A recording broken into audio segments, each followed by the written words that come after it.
नमस्कार दोस्तों, आशा करता हूं आप सब बहुत अच्छे होंगे। देखिए आज हम डिस्कस करेंगे 2-3 अगस्त का द हिंदू न्यूज़पेपर और PIB that is press information bureau का इंपॉर्टेंट करंट अफेयर्स।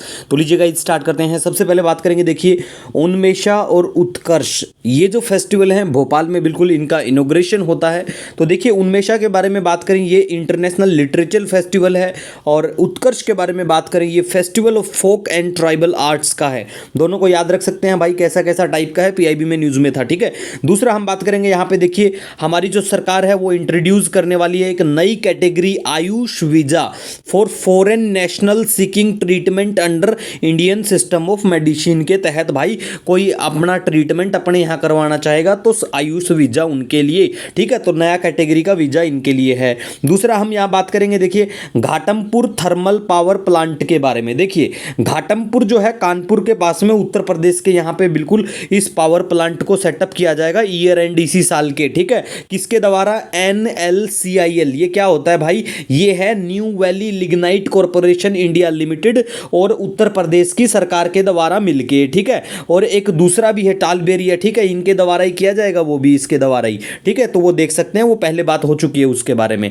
दूसरा हम बात करेंगे विवाद से विश्वास सेकंड स्कीम के बारे में। देखिए बिल्कुल मिनिस्ट्री ऑफ फाइनेंस, ये डिपार्टमेंट ऑफ एक्सपेंडिचर के अंडर में स्कीम बिल्कुल आती है, और ये मेनली रिलेटेड किसके है?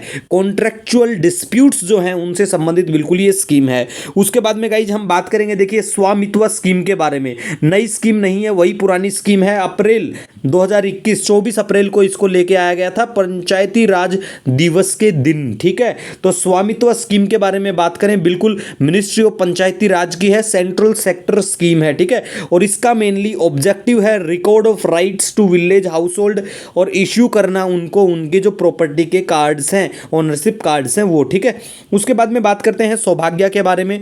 देखिए मिनिस्ट्री ऑफ पावर की स्कीम है बिल्कुल, और इसका मेनली काम है प्रोवाइड करवाना यूनिवर्सल हाउस होल्ड इलेक्ट्रिफिकेशन।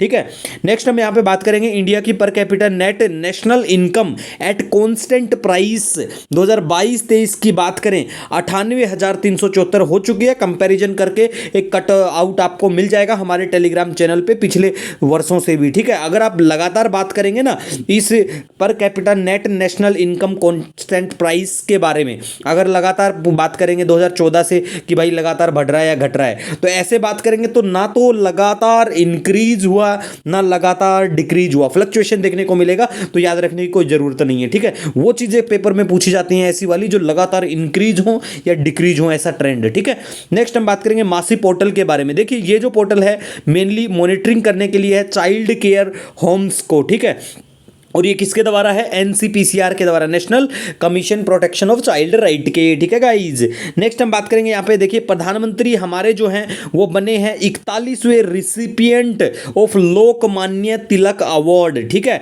और इसमें इनको कितना पैसा मिला भैया? 1 लाख। इस अवार्ड का जो पैसा है 1 लाख है, याद रख सकते हैं। बैंकिंग के एग्जाम में तो यही पूछ लेते हैं कितना क्या अमाउंट मनी है ना। तो और देखिए इनको जो ये पैसा मिला ना, इन्होंने डोनेट कर दिया इस पैसे को नमामि गंगा प्रोजेक्ट के लिए। ठीक है, नेक्स्ट हम बात करेंगे, देखिए इंस्टॉल्ड रिन्यूएबल एनर्जी कैपेसिटी जो है हमारे मार्च 2023 की बात करें 172 गीगावाट बिल्कुल हो चुकी है। 2018 में इतनी थी। ठीक है, तो ये थोड़ा सा कंपैरिजन देख सकते हैं, और इतनी बड़ी कोई बात नहीं है।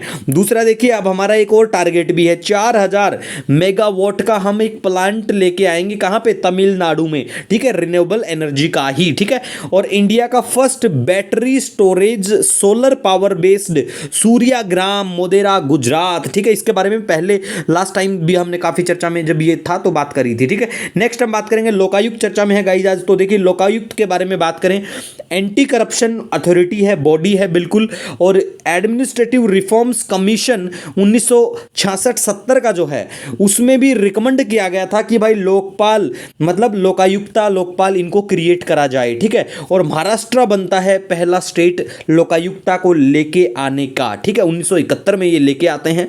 और देखिए इसके तहत जो अपॉइंट किया जाता है लोकायुक्ता को, तो देखिए लोकायुक्ता को अपॉइंट किया जाता है गवर्नर के द्वारा। ठीक है, इसी तरह लोकपाल होता है। ठीक है, पहले हमने बात भी करी है लोकपाल के बारे में भी अच्छे से। ठीक है, तो देखिए लोकायुक्त जो है नॉट एलिजिबल फॉर री अपॉइंटमेंट। और दूसरा देखिए मेनली 5 साल के लिए किया जाता है, 65 साल इनका होता है, रिटायर्ड जज ये होते हैं लोकायुक्त लोकपाल में। लेकिन देखिए गाइज हर स्टेट का है ना ये थोड़ा डिफरेंट होता है। स्टेट जो चाहे मेनली कि वो 5 साल देना चाहता है, या उनके अगर बात करें टर्म के बारे में 6 साल दे सकते हैं, उन पे डिपेंड करता है, लेकिन मोस्टली 5 साल देते हैं। ठीक है, दूसरा आपको ये भी पता होना चाहिए हमारे फर्स्ट लोकपाल कौन है, तो देखिए कमेंट में बता सकते हैं, अदरवाइज हम भी बात करेंगे पिनाकी चंद्र घोष 2019। ठीक है, दूसरा हम बात करेंगे यहाँ पे जीआई टैग के बारे में। देखिए कुछ स्टेट हैं तो वहाँ जीआई टैग दिया जाता है उनके कुछ प्रोडक्ट को, तो भैया प्रोजेक्ट बिल्कुल, ये जो प्रोडक्ट है सॉरी, इनको बिल्कुल याद रख सकते हैं, बिल्कुल जैसे जालेसर धातु शिल्प उत्तर प्रदेश का, बिल्कुल गोवा का मनकुराड मैंगो। ठीक है, तो इसको याद रख सकते हैं, जो इंपॉर्टेंट है। उदयपुर की कोफ्तगिरी मेटल है, जोधपुर की बंदेज क्राफ्ट है, पहले भी काफ़ी पॉपुलर है ये वाली जो क्राफ्ट है इनकी। बीकानेर की काशीदाकारी क्राफ्ट है, और उस्ता कला, इन दोनों को बिल्कुल दिया गया है। ठीक है, तो इसके नाम थोड़ा सा याद रखने की कोशिश कर सकते हैं। दूसरा देखिए हम यहाँ पे बात करेंगे जीआई टैग के बारे में। ज्योग्राफिकल इंडिकेशन जो टैग होता है, देखिए मेनली ये टैग जो है use to identify goods having special characteristics जिनकी होती हैं उनके लिए इसको यूज करा जाता है। ठीक है, उनको एक पहचान मिलती है ये टैग मिलने से, और इसको दिया जाता है, इसका एक्ट है एक रजिस्ट्रेशन का टैग, इस टैग का रजिस्ट्रेशन का एक एक्ट है 1999 का, उसके तहत। और जब भी ये किसी प्रोजेक्ट को टैग मिल जाता है प्रोडक्ट को, ठीक है, तो ये वैलिड होता है 10 साल के लिए, इसके बाद में आप बिल्कुल रिन्यू करवा सकते हैं। और GI tag governed and directed by WTO agreement, कौन सा वाला डब्ल्यू को, वो जो ट्रिप्स का है ना, trade related aspect of intellectual property rights, उसके तहत बिल्कुल गवर्नड और डायरेक्टेड। ठीक है गाइस, दूसरा हम बात करेंगे यहाँ पे खेला होबे स्कीम। भाई कौन सी स्टेट लेके आ गया खेला होबे, वही खम्बा वही वाला खेला होबे स्कीम। वेस्ट बंगाल की सरकार ने बोला है भैया हम एमजी नरेगा की तरह की सिमिलर स्कीम हमारे स्टेट के लिए लेके आएंगे, तो याद रख सकते हैं ये कौन से स्टेट की, वेस्ट बंगाल की स्कीम है। दूसरा हम बात करेंगे, देखिए फॉरेस्ट एक्ट जो है हाईली कंट्रोवर्शियल है, आने दो फिर बाद में बहुत अच्छे से हम लोग बात करेंगे, स्पेशल वीडियो बनाएंगे इसके ऊपर। उसके बाद में UAPA unlawful activity prevention act, ये भी चर्चा में है, पहले हमने डिस्कस करा है, नो नीड टू वरी। ठीक है, दूसरा हम बात करेंगे, देखिए एस्पार्टेम भी चर्चा में है, एस्पार्टेम वही स्वीटनर, पहले हमने डिस्कस किया था जब इंडियन एक्सप्रेस में चर्चा में आया था। दूसरा देखिए चाइना का प्लान है लिमिट करने का चिल्ड्रंस का जो स्मार्टफोन लिमिट टाइम है उसको 2 घंटे। भैया वो 2 करे 5 करे हमें कोई मतलब नहीं रखता, लेकिन हमें अपने ऊपर ध्यान देना है और अपनी पढ़ाई के साथ साथ हमें अपने टाइम को भी यूटिलाइज करना सीखना है। ठीक है, दूसरा देखिए आपका कोई सजेशन कोई सुझाव रहता है, नो डाउट आप मुझे कमेंट या मेल कर सकते हैं। मिलेंगे नए दिन के साथ, तब तक के लिए हैव ए ऑसम डे।